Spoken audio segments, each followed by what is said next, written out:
Item ಯಾವುದೇ ಇರಲಿ try ಮಾಡಿ ಆಚಿ ಚಿಕನ್ ಮಸಾಲಾ. ವೇತನ ಹೆಚ್ಚಳಕ್ಕೆ ಆಗ್ರಹಿಸಿ ಕಾರ್ಮಿಕರ ಹೋರಾಟ. ಸಿಎಂ ಸ್ಥಾನಕ್ಕೆ ಇನ್ನು ನಿತೀಶ್ ರಾಜೀನಾಮೆ ಸಾಧ್ಯತೆ. ಹೂವಿನ ಉಂಡಿಗಿನ ಬಾಂಬೆಂದು ಓಡಿ ಹೋದ ನಟ ವಿಜಯ್. ರೀಲ್ಸ್ ಹುಚ್ಚಾಟಕ್ಕೆ ಬಲಿಯಾದಂತಹ ಯುವತಿ. ಈ ಸುದ್ದಿಗಳನ್ನು ನೋಡೋಣ ನ್ಯಾಷನಲ್ ನ್ಯೂಸ್ ಟಾಪ್ನಲ್ಲಿ. ಬಿಹಾರ ಸಿಎಂ ನಿತೀಶ್ ಕುಮಾರ್ ಇವತ್ತು ರಾಜೀನಾಮೆಯನ್ನು ಸಲ್ಲಿಸುವ ಸಾಧ್ಯತೆ ಇದೆ. ಬಿಜೆಪಿಯ ಮೊದಲ ಸಿಎಂ ಯಾರು ಎಂಬುದು ತೀವ್ರ ಕುತೂಹಲ ಕೇಳಿಸಿದೆ. ಸಿಎಂ ಆಯ್ಕೆಗಾಗಿ ಕೇಂದ್ರ ವೀಕ್ಷಕರಾಗಿ ಕೇಂದ್ರ ಸಚಿವ ಶಿವರಾಜ್ ಸಿಂಗ್ ಚೌಹಾಣ್ರನ್ನ ನೇಮಿಸಿದೆ. ಇವತ್ತು ಬಿಹಾರಕ್ಕೆ ಆಗಮಿಸಲಿದ್ದು ಬಿಜೆಪಿಯ ಮೊದಲ ಸಿಎಂ ಪಟ್ಟ ಯಾರಿಗೆ ಒಲಿಯಲಿದೆ ಅನ್ನೋದು ಕುತೂಹಲ ಮೂಡಿಸಿದೆ. ಪಶ್ಚಿಮ ಬಂಗಾಳ ಚುನಾವಣೆ ಕಣದಲ್ಲಿ ಅಬ್ಬರದ ಪ್ರಚಾರ ನಡೀತಾ ಇದೆ. ಏಪ್ರಿಲ್ 23 ಮತ್ತು 29ರಂದು ನಡೆಯಲಿರುವ ಎಲೆಕ್ಷನ್ನಲ್ಲಿ ಬಿಜೆಪಿ ಅಭ್ಯರ್ಥಿಗಳ ಪರ ಪ್ರಧಾನಿ ಮೋದಿ ಭರ್ಜರಿ ರ್ಯಾಲಿ ನಡೆಸ್ತಾ ಇದ್ದಾರೆ. ಇನ್ನೊಂದು ಕಡೆ ಟಿಎಂಸಿಯ ಅಭ್ಯರ್ಥಿಗಳ ಪರ ಮಮತಾ ಕೂಡ ಮತಬೇಟೆ ಆಡ್ತಿದ್ದಾರೆ.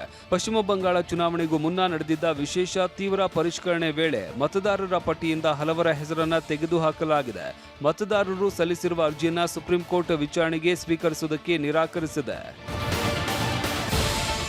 ರಾಜಸ್ಥಾನ ರಾಯಲ್ಸ್ಗೆ ಸೋಲಿನ ರುಚಿ ತೋರಿಸಿದ ಹೈದರಾಬಾದ್ ತಂಡ. ನಟಿಗೆ ಮೆಸೇಜ್ ಮಾಡಿ ಸಿಕ್ಕಿಬಿದ್ದ ಚಹಲ್.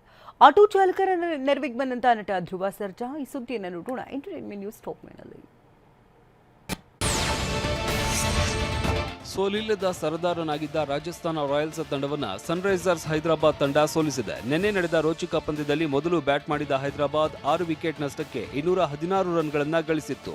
ಈ ಗುರಿ ಬೆನ್ನತ್ತಿದ ರಾಜಸ್ಥಾನ ರಾಯಲ್ಸ್ ತಂಡ ಆರಂಭದಲ್ಲೇ ಯಶಸ್ವಿ ಜೈಸ್ವಾಲ್, ಸೂರ್ಯವಂಶಿ, ಧ್ರುವ ಜುರೇಲ್, ಪ್ರಿಟೋರಿಯಸ್ ವಿಕೆಟ್ ಕಳೆದುಕೊಂಡಿತ್ತು. 9 ರನ್ಗಳಿಗೆ 5 ವಿಕೆಟ್ ಕಳೆದುಕೊಂಡಿದ್ದಾಗ ಜೊತೆಯಾದ ಜಡೇಜಾ ಮತ್ತು ಫೆರೆರಾರಿಯಾ 100 ರನ್ಗಳ ಜೊತೆಯಾಟವಾಡಿದ್ರು. ಕೊನೆಗೆ 159 ರನ್ಗಳಿಗೆ ಆಲ್ಔಟ್ ಆಯಿತು. 57 ರನ್ಗಳಿಂದ ಎಸ್ಆರ್ಎಚ್ ತಂಡ ಗೆಲುವಿನ ನಗೆ ಬೀರಿದೆ.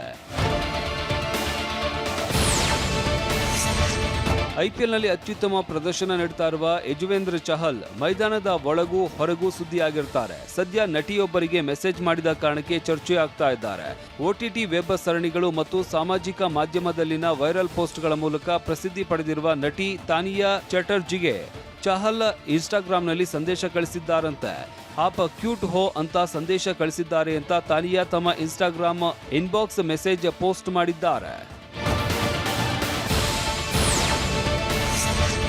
LPG ಅಭಾವದಿಂದಾಗಿ ಆಟೋಗಳ ಸಂಚಾರ ಸ್ಥಗಿತಗೊಳ್ತಾ ಇವೆ. ಇದೀಗ ಚಂದನವನದ ನಟ ಧ್ರುವ ಸರ್ಜಾ ಅವರು ಆಟೋ ಚಾಲಕರ ಕ್ಷೇಮಾಭಿವೃದ್ಧಿ ಸಂಘಕ್ಕೆ 25 ಲಕ್ಷ ಧನ ಸಹಾಯದ ಜೊತೆಗೆ ಈ ಸಮಸ್ಯೆ ಬಗೆಹರಿಸುವಂತೆ ಕೇಂದ್ರ ಮತ್ತು ರಾಜ್ಯ ಸರ್ಕಾರಕ್ಕೆ ಮನವಿ ಮಾಡಿದ್ದಾರೆ.